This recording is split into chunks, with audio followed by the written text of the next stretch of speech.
Hello, everyone. I am that Weems guy here for another episode, and a quick programming note before we get started. There was a problem with the feed for the episode that appeared on Monday of this past week, and I had to re-upload it, so we lost some stuff. And I know it's not showing up on the Anchor app now, but it is showing up in all the Google and Apple and podcasts, Apple Play now, which it wasn't to begin with. But here for today's episode is someone who doesn't need any introduction, but we're going to ask for one anyway. This is Mr. Massad Ayoob. How you doing, Mas? Oh, well, Lee. We've been enjoying your podcast. Well, thank you. And thank you for being a participant and playing along. I'm sure most people are familiar with you. Most people that were listening to the show anyway are familiar with you. But go ahead and just give an introduction if you would. And we froze up. Basically, through today, started teaching private citizens, 1981. Ran Lethal Force Institute in New Hampshire from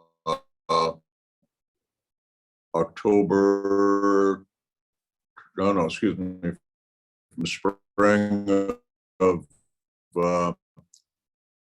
1981 to Massad Ayoob group around the country.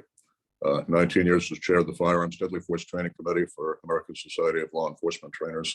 Been on the advisory board of International Law Enforcement Educators and Trainers Association since the beginning. A couple of years as co-vice chair of the Forensic Evidence Committee for National Association of Criminal Defense Lawyers. Full-time instructor, part-time writer, part-time expert witness. Okay. That's about it. How did you get involved in firearms training? Like, what spurred your interest? What sent you down this road? It was a very venal motive in the beginning. I started competitive shooting informally in my early teens and formally in my late teens. Back then, about the only game in town for a private citizen was Bullseye, and that was getting a little bit boring. A friend of mine invited me to watch a police PPC match. And I said, hell, how do I get into that? And they said, well, you've got to be a cop. Wound up becoming a reserve officer in a small department. They had just lost their firearms instructor, and I had had some articles published in gun magazines. And on the frail, read-thin basis of that, got appointed as Department Firearms instructor at the age of 23. So that sent me on a crash course to Smith & Wesson Academy and every place else I could to get the best training I could to share with the officers. And while I don't think being a gun writer is a credential for training police or training anyone else for that matter, what it was an entry card. Back then, 1972, let's say I was a recruit for NYPD. I said, wait a minute, 6-shot 38s and the bad guys can have 14-shot 9mm. We don't even get hollow point bullets. We're limited to 38 special. What's going on here? I would have been one of, at that time, 26,000 sworn on that department. Today, since they absorbed Housing Authority and Transit Authority, it's up to 36,000 cops. And I would have been told, who the fuck are you to question the institutional history of the largest and finest law enforcement agency in the history of the planet Earth? But funny thing about that, I was also writing for the police professional journals. And if you could go to that same lieutenant in charge of firearms training and say, Lieutenant, I've been assigned to do an article on your firearms training program. And they realize their peers in big city law enforcement training and federal law enforcement training are going to see it. Then it's all of a sudden, well, why don't you come down, spend the day, we'll talk, and look, here's the real reason we had to do this. Here's the real reason we can't do this other. And it got you the inside view. And what I learned real early, listen to the instructors, listen to the administration, talk to the union. Or if they don't have a union, talk to the fraternal organization, talk to the guys who are down there where the rubber meets the road. And between all of those together, you start getting a damn good idea of how well this equipment or that training protocol is actually working where it needs to work and is not. The advantage I had, I was a part-time cop. My entire police time was part-time. That gave me the free time plus the entree from the magazines to travel around the country, visit with different departments, visit with the instructors, particularly the people who are on the cutting edge, the ones who are actually researching and collating what was happening in their departments and correlating that with how the training worked and adjusting the training accordingly to reality. There was a period when I was writing for Police Product News, which later became Police Magazine, doing the officer survival column. And during that period, I was literally able to take a course a month someplace, whether it was Federal Law Enforcement Training Center, a visit to LAPD Academy, or something in between. And that gave me the opportunity to gather up training in 3 or 4 careers I wouldn't have been able to get. You well know the average police firearms instructor today has to practically beg on his knees to get one away from the department course a year to bring back to his people. So basically, that was the approach I always took. And I always saw myself as a funnel. Okay, get to places most of the other guys aren't going to be able to get to. Gather as much as I can, get it to them, and as much as possible, filter out the bullshit and make sure they're getting the good stuff. Outstanding. That brings up one point and then several questions. I guess the one point that I would kind of like to address would be what you hit on there, that if you had walked into the, say, like an agency like NYPD as a rookie and said, hey, all this training, this isn't the latest cutting edge, this is what we need to be doing, you would have been shot down. And I see that a lot from people who, I guess, are hobbyists or enthusiasts, and they decide, well, I'm going to go try to do this cop thing. And they walk in probably better trained than what the academy staff is. And they want to come in and they bring all this enthusiasm and they start asking, wait a minute, what you're showing us is an outdated technique. This is a new technique that works better. And they just get shot down, and it creates such a source of friction, and they never get a chance to actually influence anything. I'll tell you, one of my early mentors was Frank McGee. Now, Lieutenant McGee had taken over the firearms training unit at City Island, NYPD, in 1970. He completely revamped that, starting with one-hand bullseye and all that, quarter 20th century FBI thing, and immediately got them into what he called the turret stance, essentially two-handed isosceles. From the beginning, emphasized the use of the sights. And he literally brought that department from a ratio of 50-50 gunfight wins to something on the order of winning 11 out of 12 gunfights. One of the points that he taught me, and I'm afraid it's still true today, when you're the department instructor in this, you've got to pick your battles. Okay? You've got to fight battles you can win.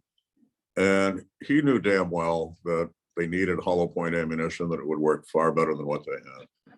He knew that if he made magnums or 45s an option, that out of 24,000, 26,000 guys at that time, there'd be a whole lot of failures to qualify.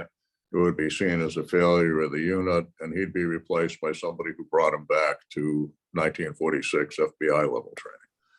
What Frank did was, knowing that it would be politically incorrect at that time to push for the hollow points. Remember, this is a department that even after Frank had gone, they didn't go to hollow point ammunition until like 1998, 1999. They had one commissioner who said, I ain't going to be the commissioner that gives dumb bullets to NYPD officers. So he focused instead very much on tactics. He was really the first big city PD to give scenario-based training. He was putting fire hydrants, telephone poles, decommissioned automobiles out there on the range, so the guys could get used to working with the cover that they would have in the field. And I think all of us can learn from that. If we bang our heads against the wall, trying to get something that within the political climate of the department today, you're not going to get. You're going to end up walking foot patrol in the sanitary landfill on midnight shift, and some pogue that dances on the puppet strings is going to replace you as the survival instructor. So lesson one, pick your battles, fight what you can win, and do the best you can for your guys and girls. Yeah, and the other thing with that is that even if you get the brass to be supportive, a lot of your coworkers just aren't along for the ride. They're going to come do the bare minimum to get through, and they're not going to share the same passion and zeal for it that the instructor may have. I quote McGee again.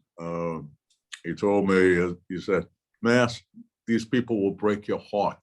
They don't think about it like you do. Most of them would rather have a nice Parker pen than a custom Smith & Wesson. And there was truth in that.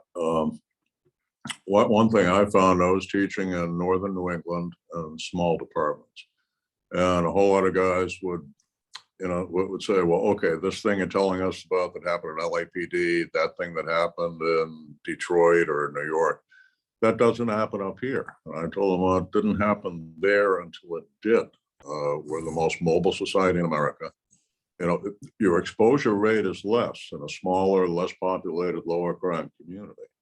But what you've also got to remember is, look, I've been on the street in New York when a 1013 went out.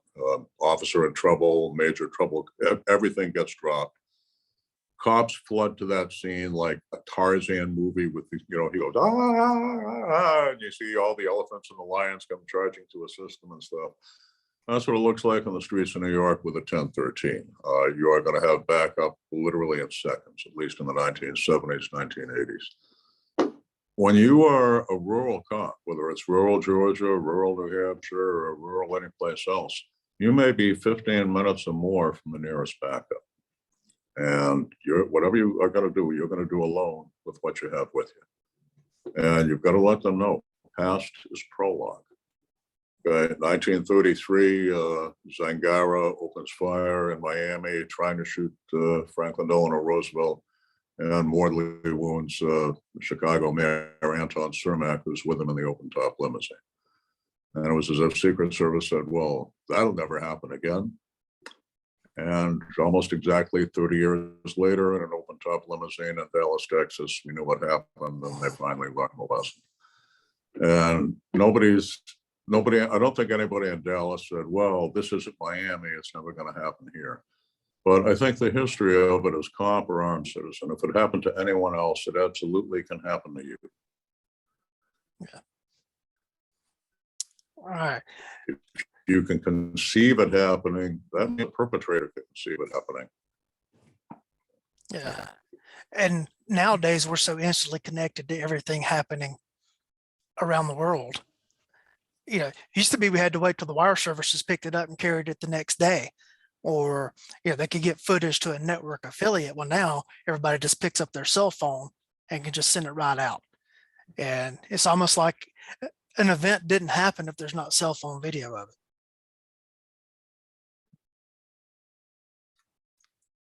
And we're freezing up again. Moss, are you there? Yeah, and one of the things that we're seeing, Gail, we seem to be freezing.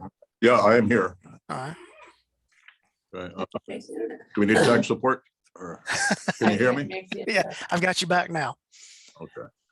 What I was saying was there, now everything, it's like if there's not cell phone video, the incident didn't happen. Or body cam video. It's just everything is right there immediately for us all to see it, almost as an event's happening live. And that's so different than what it was just 10, 15 years ago. And one thing we're seeing today is, again, the forgetting history. It's like, well, it's past, therefore it's irrelevant. I know Tom Gibbons and I have discussed how disappointed we were to see a small turnout when Carl Rand did his historic handguns presentation, which I believe you've seen. But it's like the Europeans have here where they're going. I've seen a lot of that. A few years ago, I was in Albuquerque, Mhm. and the resident firearms instructor there invited me in to give a talk on the FBI incident in April 11, 1986 in Miami, because he knew I had debriefed some of the survivors and had written about it. And I was happy to do that. The amazing thing was in the 2000s, so many of the agents in that agency watching that were unaware that that incident had happened, that seminal incident that had changed not only their training profoundly, but had a profound impact on law enforcement training nationwide, even worldwide. If we don't know where we've been, we're not entirely sure where we're going. And I certainly appreciate your emphasis, and John Hearns and Tom Gibbons and others, in making sure that today's instructors learn from the past in hopes that the mistakes of the past will no longer be made. We buffered a little bit at the very beginning of that thing. He was talking about Carl Wren's historical handgun program, which is Carl's KR training. Go look up information there and see where Carl's going to be presenting that around the country this year, and make an effort to go see it. It really shows you how far we've come. Oh, yeah. Earlier you said that when you became an instructor for your agency, that you got that in part because you'd already published articles and that you were, quote, the gun writer. Well, then how did you get into writing articles? Like a lot of other people, I read an article that pissed me off in Gunsport magazine, probably 1970. And I wrote a letter to the editor, Ken Warner, who we just lost a couple of years ago, and said, this guy is full of blah, blah, blah, blah, blah. And he wrote back and said, well, if you think you can write better, why don't you write an article for me? I said, well, by God, I will. And I did. And you talk to guys who write in that specific field, it's amazing how often something just like that got them started. But I enjoyed, wait a minute, let me get this straight. I write about something that interests me and you give me money for it. This is good. I can live with this. And I don't know, Evan Marshall, Dave Spalding, a whole lot of us who wrote in the officer survival field started out pretty much just like that. All right. You know, you mentioned you wrote a letter to the editor, and I think that's one of the things that's different in that era and the current era, is that now anybody can just flip it up. I'm sitting in my kitchen broadcasting to the world. Anybody can start an Instagram account or a YouTube page, where back then you had to get through an editorial filter. Yeah, And basically the editor was the gatekeeper. yeah, we have a lot of instant self-proclaimed experts in the field now. We have more genuine experts than we had before, but we also have more bullshit experts. And it's up to the viewer to be able to sort. There you go. The consumer has to make some sort of value judgment there and research the person that they're receiving information from. Not only the person, but the topic. Don't take any one person's word on it, particularly if you're talking one of the more polarized areas, whether we're talking police brutality, police misconduct. My pet peeves is people talking about police reform.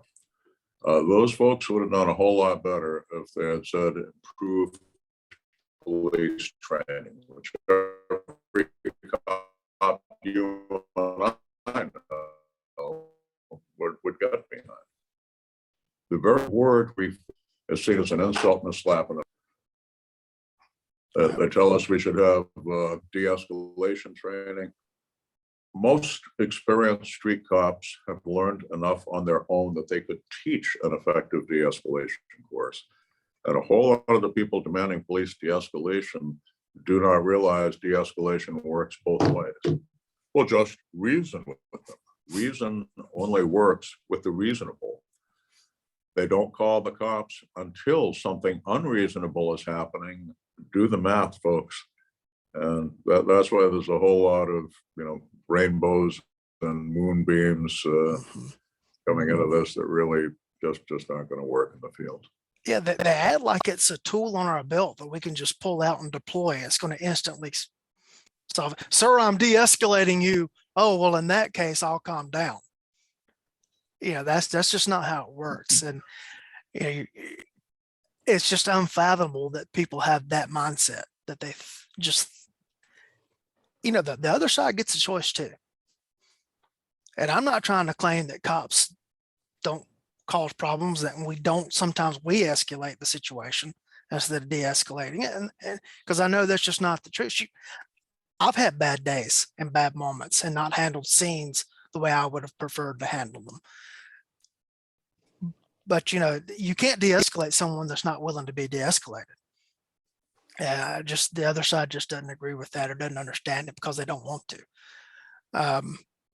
You mentioned that you went to the Smith and Wesson Academy, and that's a training venue that has not been discussed previously on the show. So what information can you provide about it? Well, you mentioned where a lot of the folks on the West Coast focused kind of gun sight centric, and on the East Coast, a lot with John Shaw. In the Northeast, I remember this is before Sig Sauer Academy was formed. Smith and Wesson Academy was absolutely a training mecca. Their first instructor was kind of a mentor of mine. Smith he had been the lead instructor for FBI in New York, and he was the first director of Smith and Wesson Academy.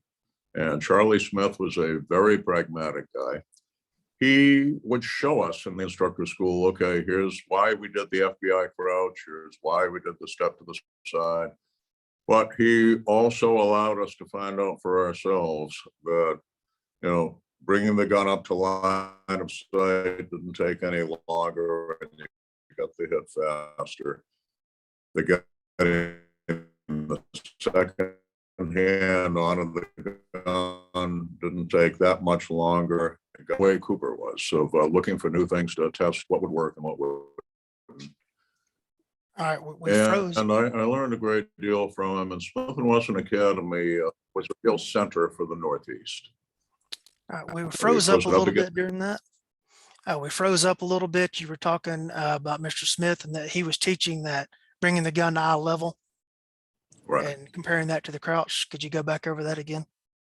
Yeah, Charlie Smith, with his own FBI background, taught us the FBI crouch and also the rationale behind it.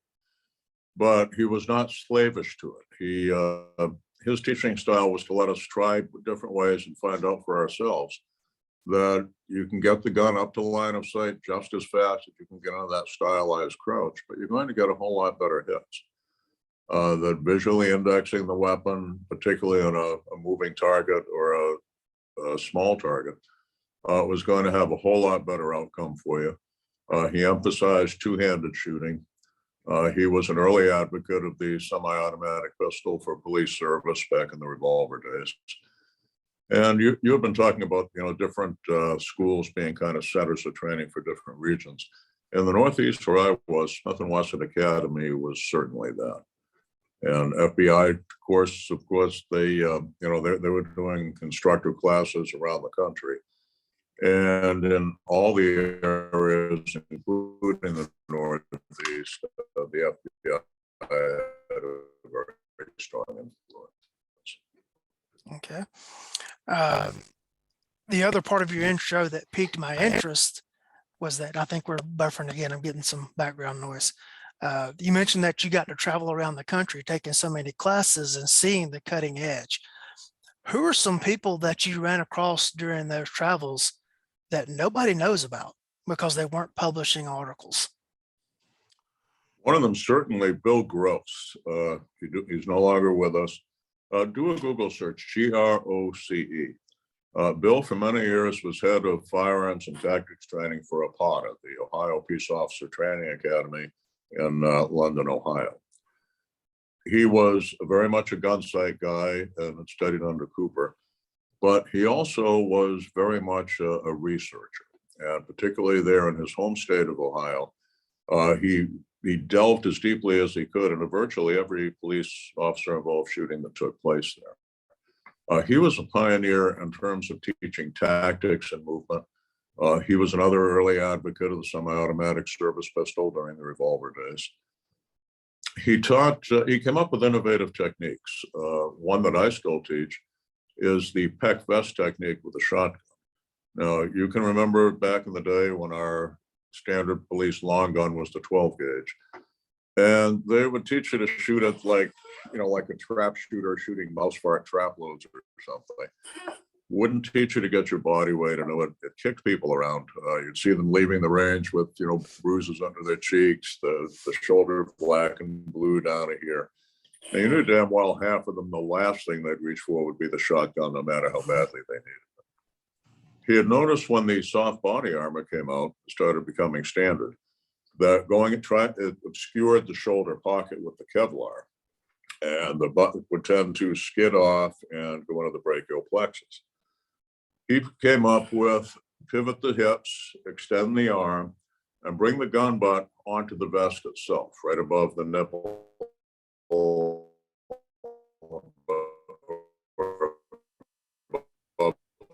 the breast of a female officer. It was amazing. And after the first couple of shots, you'd see your smallest, most delicately built officer with this great big grin. I can finally control this damn gun. And Bill, because I asked him why he didn't teach around the country. And he said, look, I've got all I can do to teach here. My job, I'm an Ohio cop. My job is teaching Ohio cops.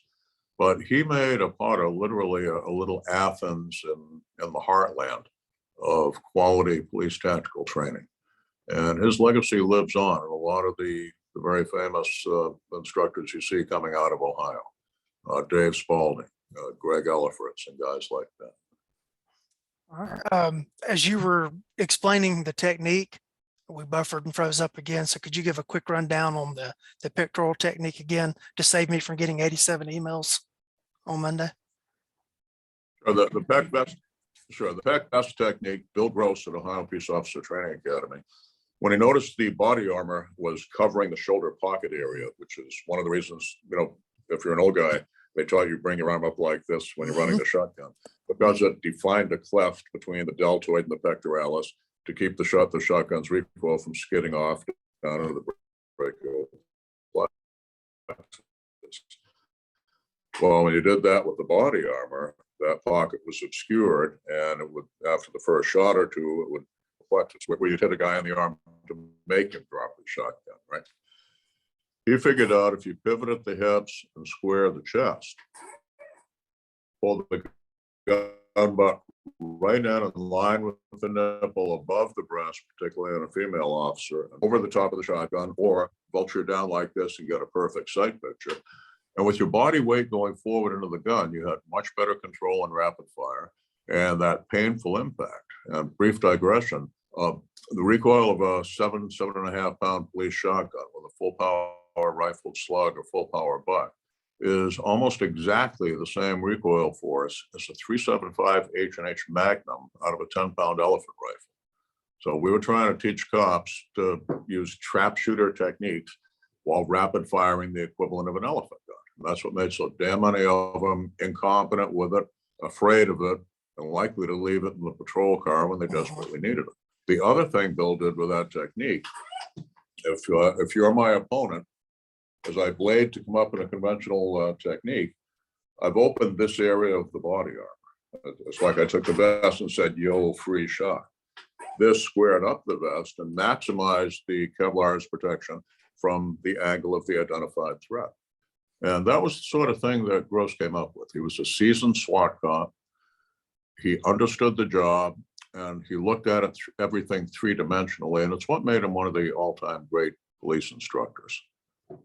And I hope we picked up when we discussed earlier how many of the top instructors today come out of Ohio, and Bill Gross's legacy at Apata is, I think, part of the reason for that. Outstanding, outstanding.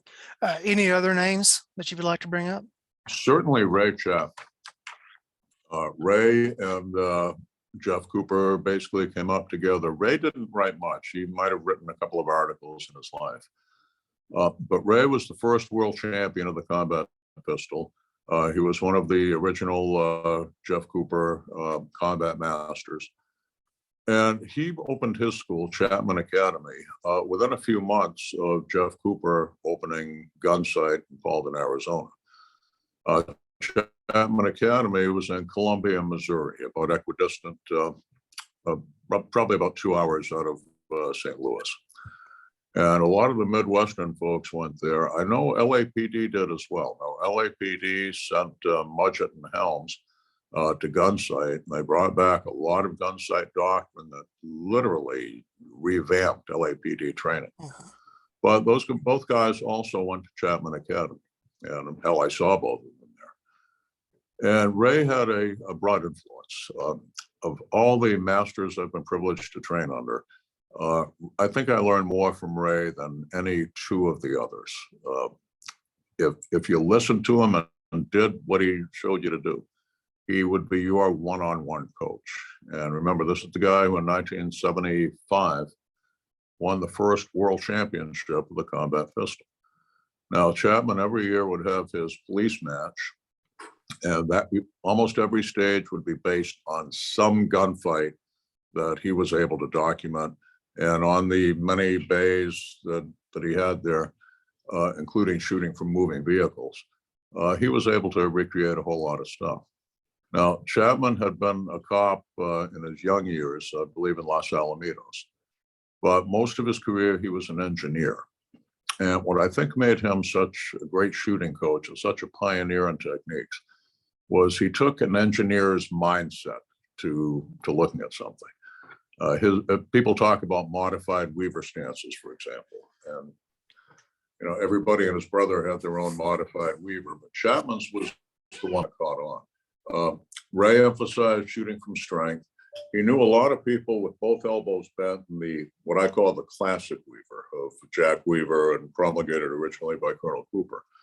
Both elbows were bent with an isometric push and pull. Chapman, who always emphasized a hard crush grip and in his early days, thumb curled down for maximum hand strength on the gun, locked the arm out rigid and pulled the arm in tight with the bent forward arm. So it wasn't isometric tension anymore, it was dynamic tension. But for a whole lot of folks, it worked better. For police, it worked better yet, because if I can angle right to the camera here, in the classic Weaver, you've got to blade your body at least to some degree. And we've had the discussion about the angle of the latissimus dorsi area and all that becomes exposed with body armor. With Chapman's, as you extend the arm, the chest squares up more. And I always felt if you were wearing body armor and you wanted a Weaver stance, Chapman's was the one you wanted. Again, it maximized the angle of the vest protection from the angle of the incoming threat, the identified threat. Chapman himself picked up on that, and he taught the isosceles stance with both arms locked and chest square. He called it the police stance. And I can say that with some authority because I saw him teach it many times. I became an adjunct instructor for several years at Chapman Academy in the 80s. And Ray and I, for several years in the 80s, went around the country doing the advanced officer survival courses for Police Marksmen Association. So Chapman definitely was a very powerful influence among the people who went out and looked for cutting edge training. He was on me and he was on many, many more from LAPD East. Excellent. Any other names? Well, John Farnham, certainly he was, the people question whether he was the first itinerant instructor. Jeff Cooper would, fly out of the country or go somewhere to do a class for someone who asked him.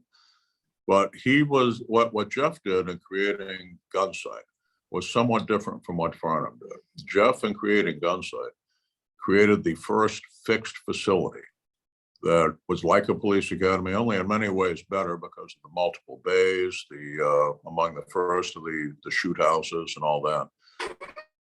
And if you look at the history of it, Jeff Cooper was the first to teach armed citizens how to actually fight with a weapon, since the sized as arms, the schools of arms that rich young Southern gentlemen went to in New Orleans before the Civil War. Now, again, he and Chapman were contemporaries and the best of friends between the two of them. And the schools opened within months of each other. But what John Farnham did, constantly kept looking, kept changing when he found something that worked better for himself and for most of his students. And he was the first of us to become a full-time itinerant instructor. That is, instead of bringing 20 folks to you, it's a whole lot easier for one of you to go to 20 or more of them. And he really was the one who pioneered that. And all of us today who make our living traveling around the country teaching should probably light a candle to John Farnham for that while he's alive, to appreciate it, because he's one of the few living humans even older than me. Yeah, he literally will keep doing this until we have to carry him off, I believe. Do that.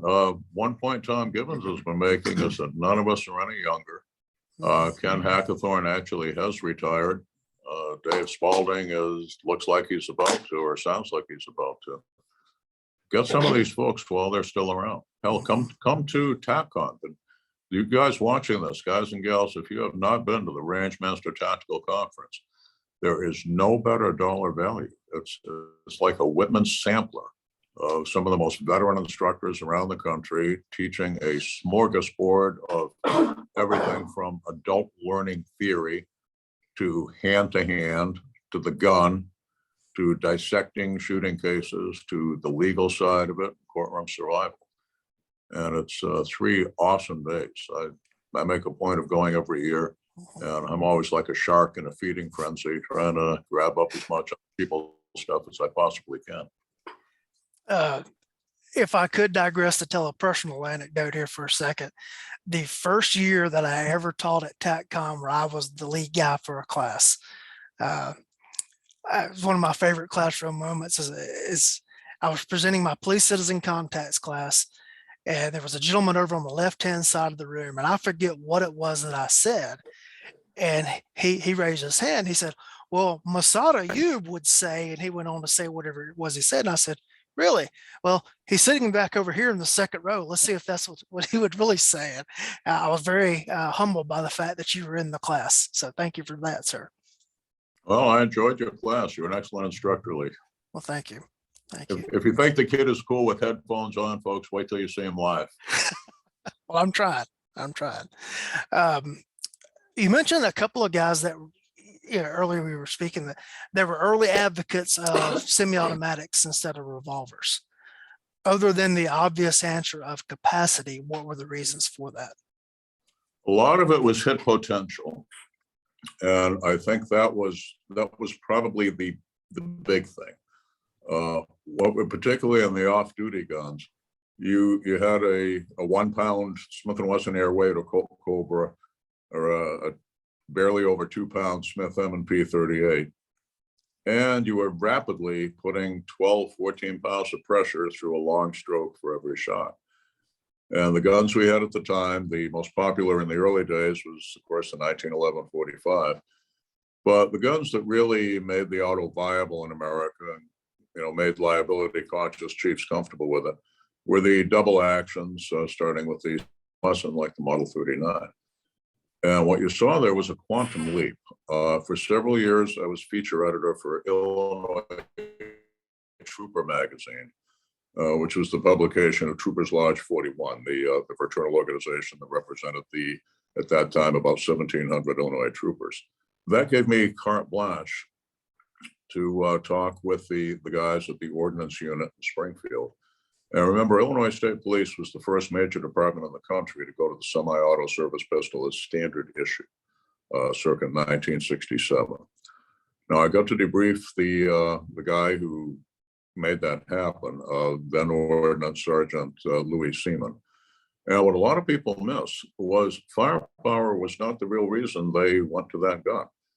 At the time, the officers carried 4 to 6 inch 38s. They had the choice of Bolter, Smith & Wesson, and they could carry a 357 if they wanted to. But they were all armed off duty, usually with a 2 inch 38. And the qualification scores were absolutely dismal with the small frame 2 inch 38s. What Louis was looking for was a single issue gun that could be carried on and off duty, could be carried uniform or plain clothes, and was shootable. And he wound up with the Smith & Wesson Model 39 for that reason. Now, in 1977, I did a survey of the troopers through the magazine.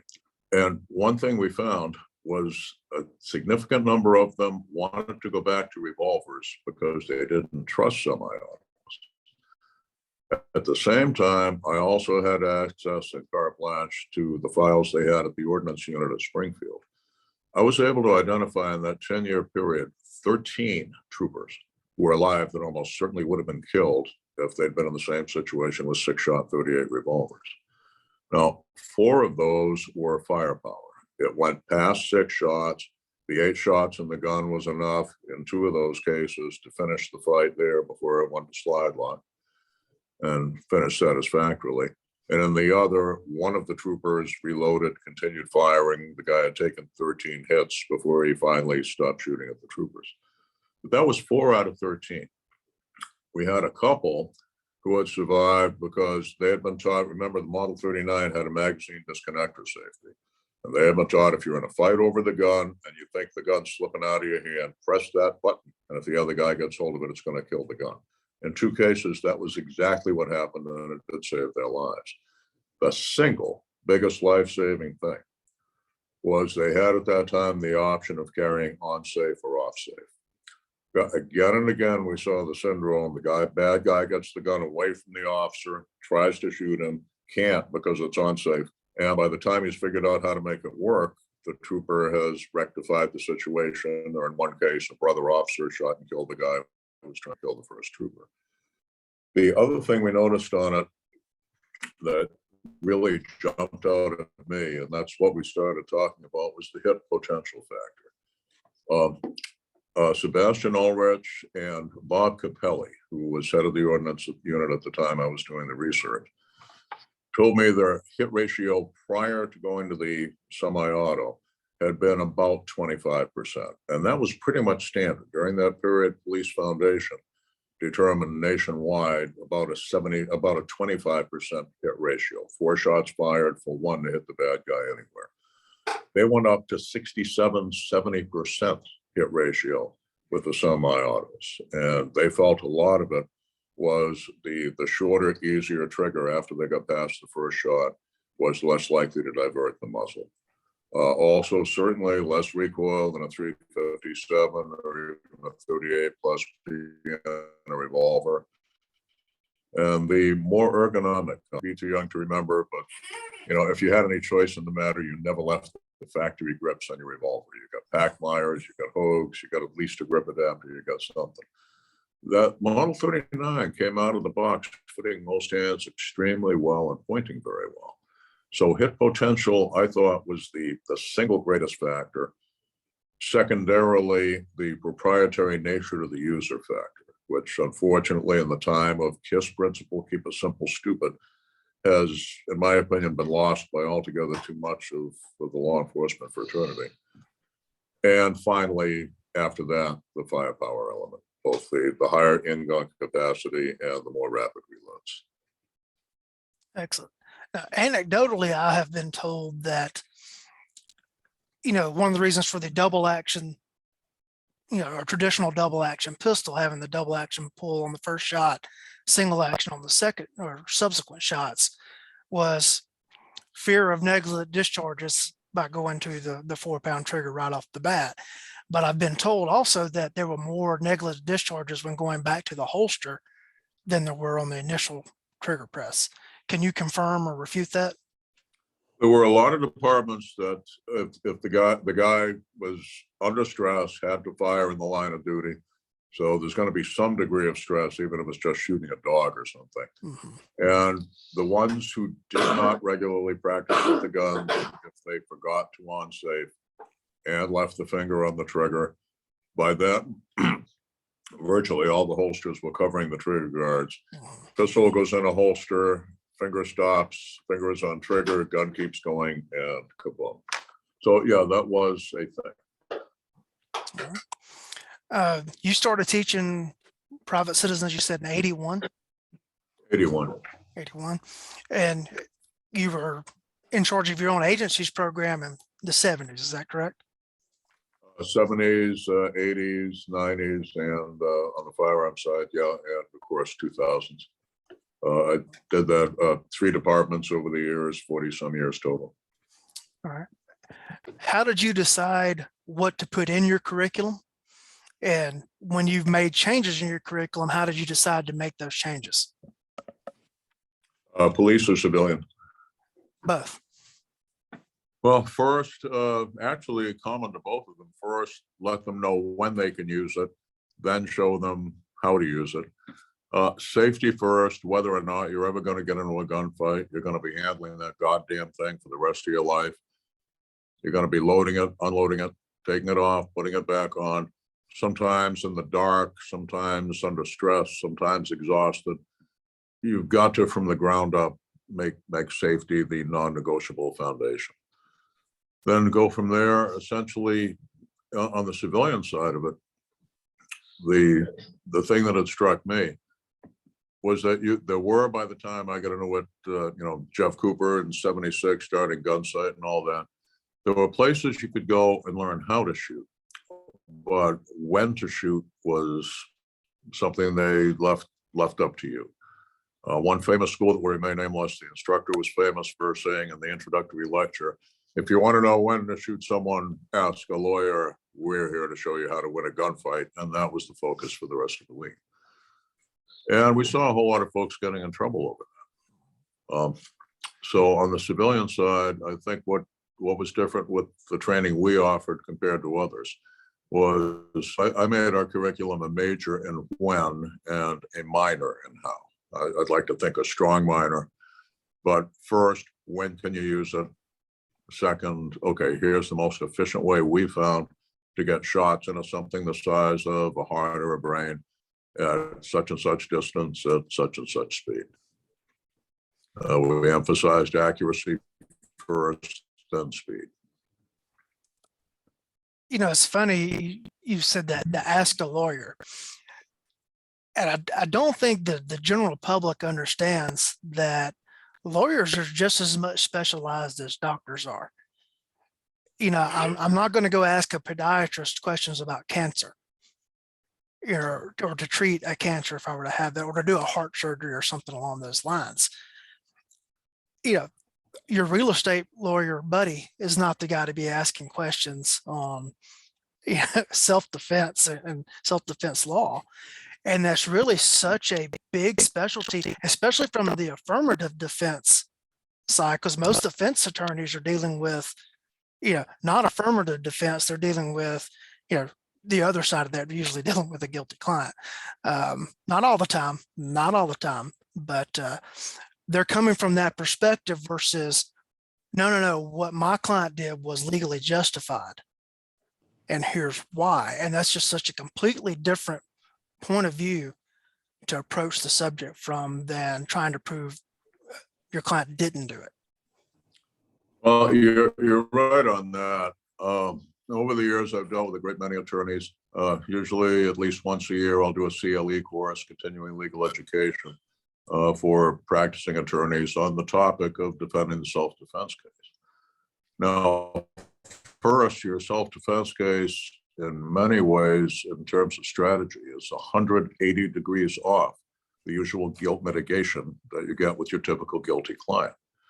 Now, 2 things to bear in mind on going to a law school or an attorney rather for deadly force training. Virtually every attorney I interact with, I ask, how many in 3 years of law school, how much time did you get focused on self-defense law, dynamics of violent encounters, things like that? The answers range from 0 to the average is probably, I think maybe 3 hours. Well, even your criminal defense lawyer, if he is in a flourishing practice, he's defending primarily guilty people. By and large, the system does work. And most of the people fed into the machine were there for a probable cause. And somebody in the prosecutor's office figured we've done enough on them to convince the jury beyond a reasonable doubt. I've talked to defense lawyers who retired accused person, overcharged maybe, but non-wrongfully accused. One guy I know who is approaching now 40 years of criminal defense practice told me about 1 out of 100 of his clients are truly innocent of what they're charged with. So when you're dealing with a defense lawyer, you're dealing with largely a guilty man's lawyer. All of us default to our primary experience. Our most common experiences are the things we've been most frequently exposed to. And what I've found is if a guilty man's lawyer gives you a guilty man's defense, you are very likely to end up with a guilty man's verdict. Yeah, the system seems to me like it's skewed so much towards the plea bargain efforts than justice efforts. What are the natural statistics right now? What, 3%, 1% to 3% of arrests ever actually make it to a courtroom for like a trial? I'm not on top of that particular figure. My personal gut feeling over the years, I mean, everything from arresting officer to police prosecutor in the New Hampshire system to most often expert witness. I'd say about 97% of the people who are criminally charged are in fact guilty, or at least guilty of some lesser included offense. So this is why you get very few attorneys who have a whole lot of experience defending the truly innocent, wrongfully accused person. You most definitely want a specialist in the field. Now, there's nowhere that the only attorney who ever made a living only defending truly innocent people was Perry Mason, and he was fictional. Okay. Yeah.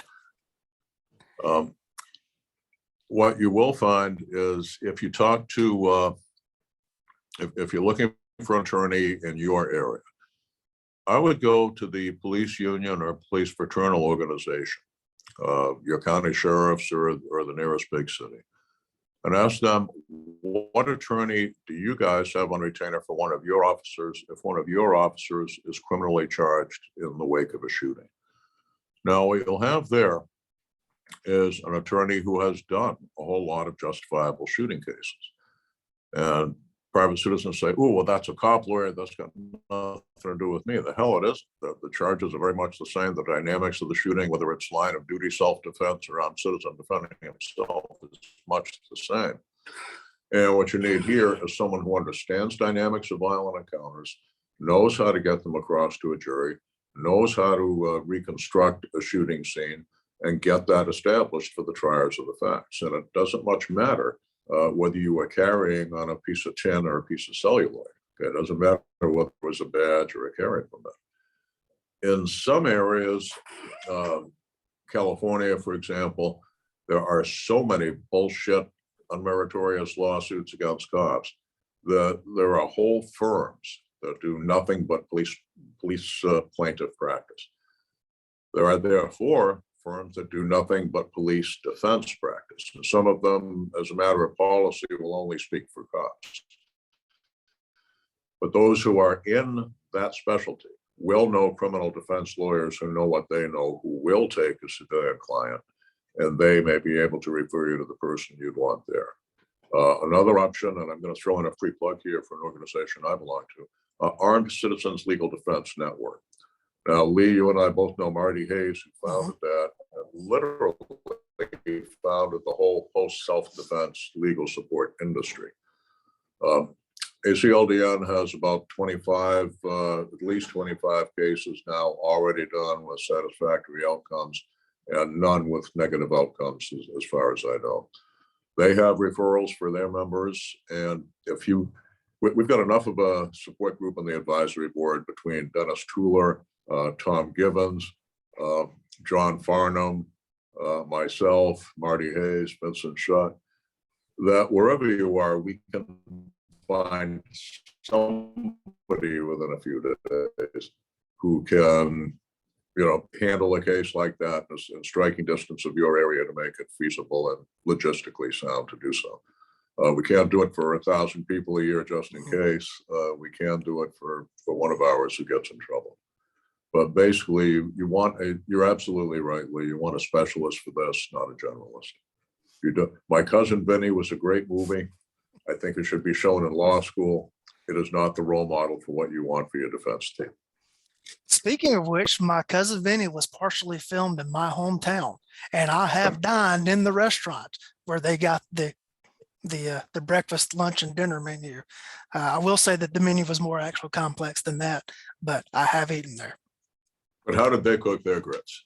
the correct way. Good to know. There you go, the correct way. What trends have you seen come and go over the years and that have circled back around, and which ones are you glad that you've seen are gone, and just what can you tell? Because everybody acts like every new technique that comes out, oh, this is the new thing. Well, yeah, they were doing it in 75, so it's not new. Well, one, of course, is the point shooting thing. And that comes up not just every generation, but a few times per generation. And a whole lot of that is people talking past each other on the terminology. The late Dave Arnold was the first to point out that one man's point shooting is another man's aimed fire. We have to understand that there's going to be a continuum based on distance, target difficulty, and expedience.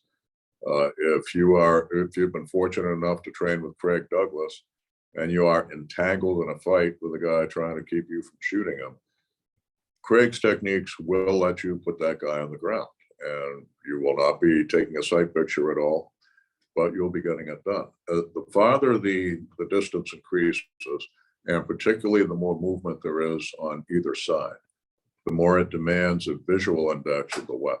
So I think if we're going to talk point shooting versus aimed fire, the first thing we have to do is distinguish what each of us is talking about when we use those words. So when I say point shooting, I'm talking a body position index, let me see if I can stand up here, a retention position when we're in tight close, the old FBI crouch, the Bill Jordan hip shooting technique, were body position indices. Okay, what's indexing the gun on the target is your body. And the cruel thing with that is you can make it work in the training environment on a fixed target. You just analyze, okay, here are the coordinates. I just step a little bit this way, I mean this way. Okay, ready, coach, bam, bam, bam, and wow, I'm a fantastic point shooter. The shit hits the fan, the target's moving, you're moving, all those coordinates break, and you are back to blind man with a gun who cannot see where the gun is pointing. And there are law schools where blind man with a gun is the exemplar of recklessness. I've seen enough cases over the years where point shooting hit the wrong person and caused hideous tragedies that beyond arm's reach. I want to be able to see my gun on target. Now, aimed fire. A lot of people tell you, well, you can't get that perfect front sight and rear sight and focus on the front sight. And if there's time, focus on the very top edge of the front sight. That is the most precise form of aimed fire, at least with an iron sight weapon. But as far as I'm concerned, if I can see the gun's orientation on the target, if looking here at the screen right now at the image of Lee Weems, I'm looking over it, I can see what I'm shooting at. I can also see exactly where that weapon is aimed. And I would consider that aimed fire. It's coarsely aimed, it's crudely aimed. But if my eyes can tell me the gun is on target, I would consider that effective point shooting. That's why the point shooting of Rex Applegate, which came right to eye level, carried on today by Lou Chiodo, Ed Lovett, and guys like that, actually works. You can see the gun on target.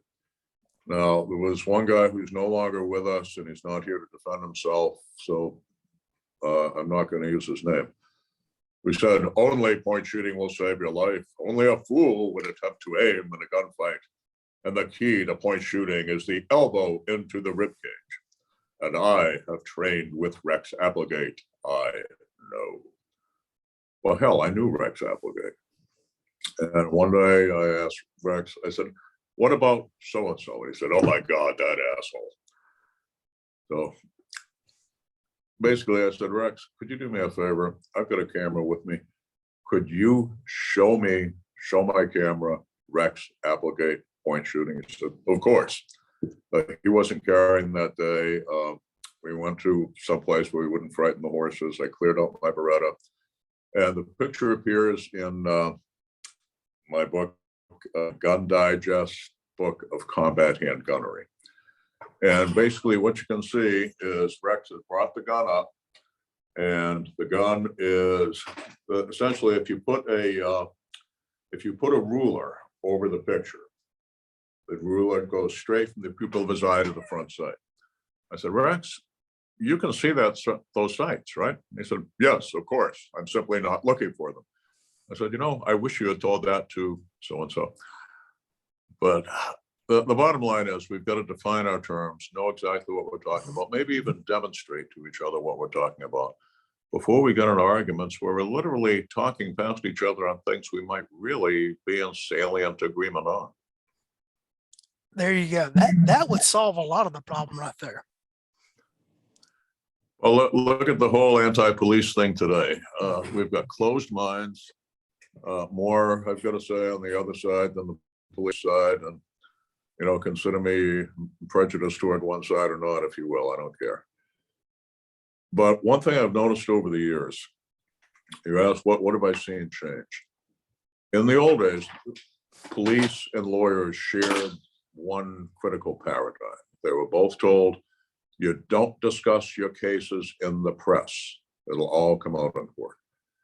And in the last decade, we have seen that paradigm change. The accusing side now is using press conferences as a weapon, and it's gotten worse. One plaintiff's lawyer in particular has created the attack strategy, if you will, of hiring a very high-powered PR guy to create a whole trope of here's what happened. And your classic example goes back to actually an armed citizen shooting 10 years ago now, 10 years ago next month, the shooting of Trayvon Martin by George Zimmerman. Now, Martin's parents, I don't think, they knew that the kid was in trouble, that he was getting in a thug life. Okay, that's why a kid who lived in North Miami was halfway up a long state with his dad in the Orlando area, Sanford, Florida. It was like a tough love thing. It's like, look, I can't do anything with this kid. Can you do something with him? Not until the prosecution finally unlocked his cell phone could anybody have known just how deep Trayvon Martin was into thug life. But your 17-year-old son has been shot to death. He was unarmed. And whether you want revenge or you want justice or you think the two are the same thing, you want something. They hired an attorney named Benjamin Crump. And if you're not familiar with the name, it would be very much worth your time to look him up. I know you know him, Lee, but some of the listeners may not. He brought in a very high-powered publicist named Brian Julison. And between the two of them, in just a couple of days, they got the picture of Trayvon Martin at age 12, pre-adolescent. He towered over George Zimmerman at age 17 at the time of his death. And they juxtaposed that with the ugliest picture they could find of George Zimmerman. They created the meme of here's this sweet, innocent child skipping down the street with a box of Skittles when the evil racist guns him down to satisfy his racist bloodlust.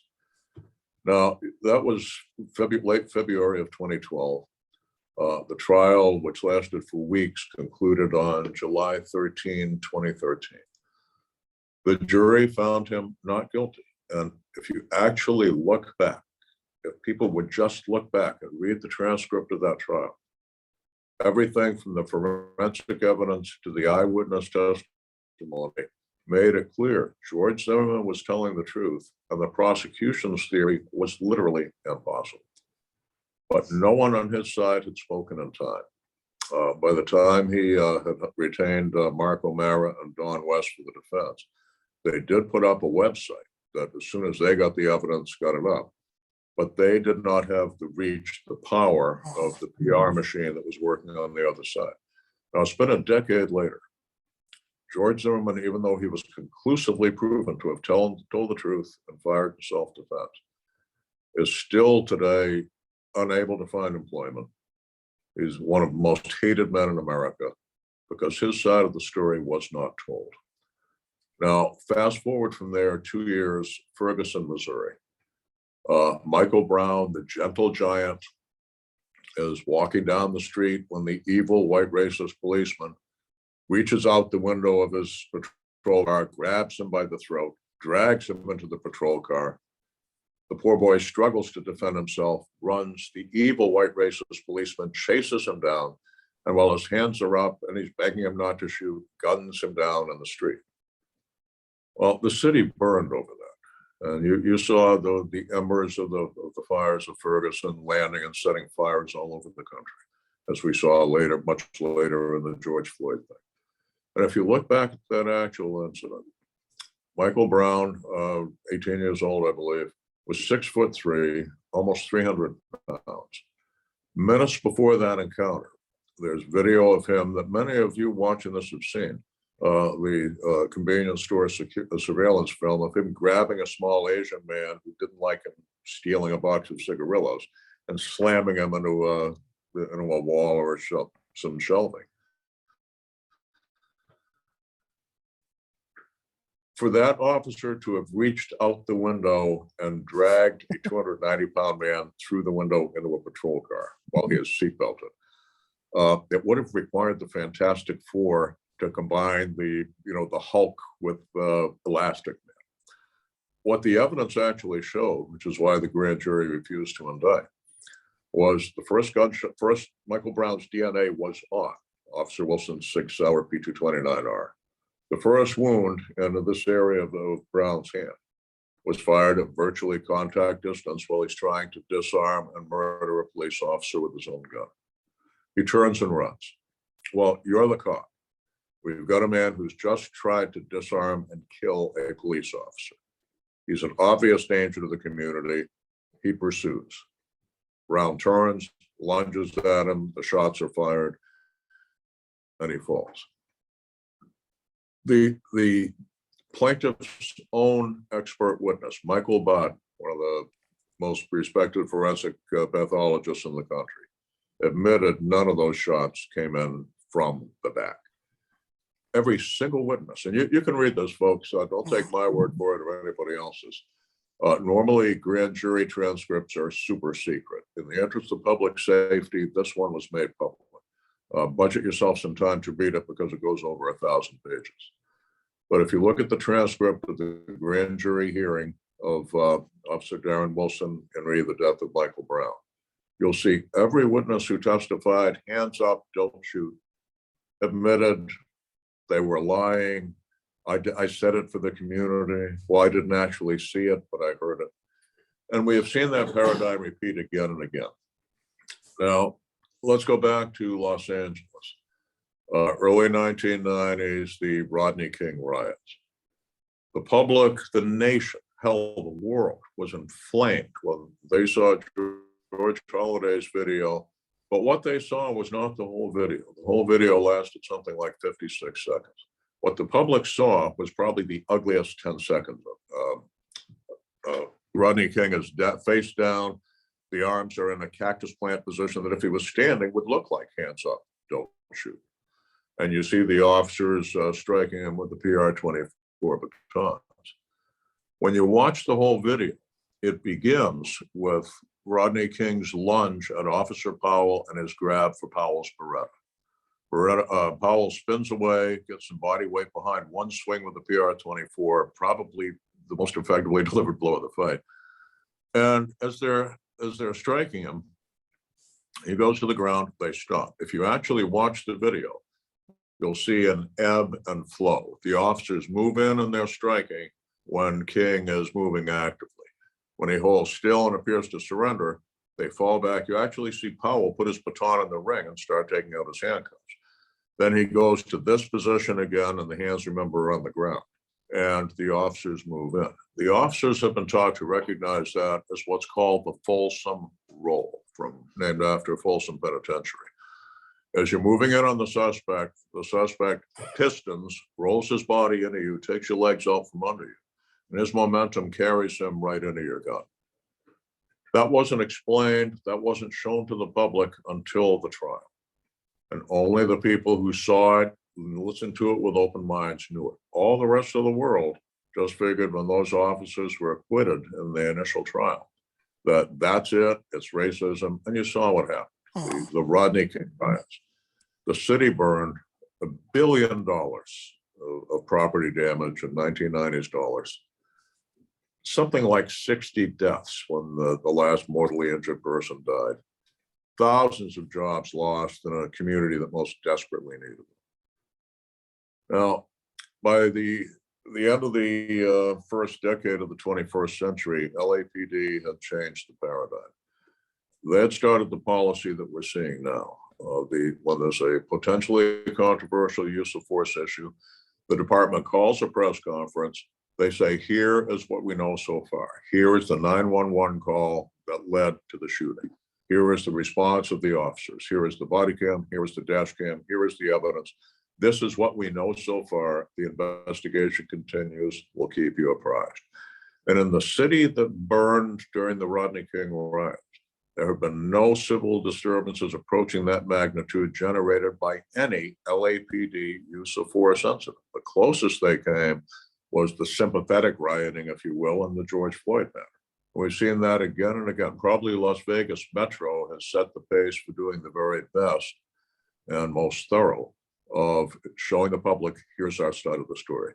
And the answer is this: it's human nature to see when there is a false accusation, silence of the accused is seen as an admission of guilt, whether it's an individual or an organization.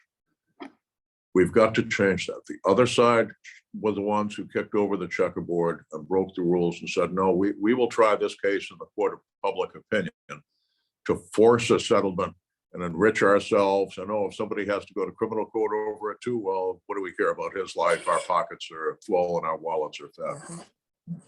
When the other side is attacking you, if you do not stand up in that court of public opinion, you as an attorney, in my opinion, have failed your duty to defend your client.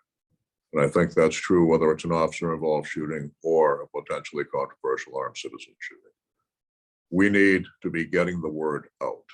And let me give you an example from the armed citizen side. The John Dobb shooting, D-A-U-B, in the San Antonio area. John Dobb was a very skilled pistol shooter. Early one morning, he and his family are getting ready to go to work and school when a very large, violent, emotionally disturbed person literally batters down the front door and attacks. And John Dobb had to shoot and kill him. The man turned out to be unarmed, although there was significant disparity of force. Justifiable shooting. Mentally ill, which creates the sympathetic plaintiff. And that had enormous potential for trial in the courts of public opinion. He was a member of Armed Citizens Legal Defense Network. He called ACLDN. ACLDN got attorney Gene Anthes there before the blood had dried at the death scene. He did a press conference in the front yard of the home. And if you do a Google search for the John Dobb incident and you read all the unmonitored and unvetted commentary in the newspaper accounts, what you'll see is instead of the public saying, oh my God, evil, gun nut, blah, blah, blah, the majority are saying, thank God that man had a gun. We're sad for what his family had to go through, even though we're sad for the family of the deceased. And that is the difference. When you're attacked on the street or you're attacked in court, leaving your hands down is not the winning strategy. Speaking of John Dobb, he and Eric Gilhouse and I are doing a panel discussion at TACCON this year on the aftermath of deadly force incidents. Not to be missed, folks. Not to be missed. I intend to be there for that one. Good. Excellent. Anything that I didn't ask you about that you would like to discuss? Because I know I'm watching the clock and we're getting close to your time limit there.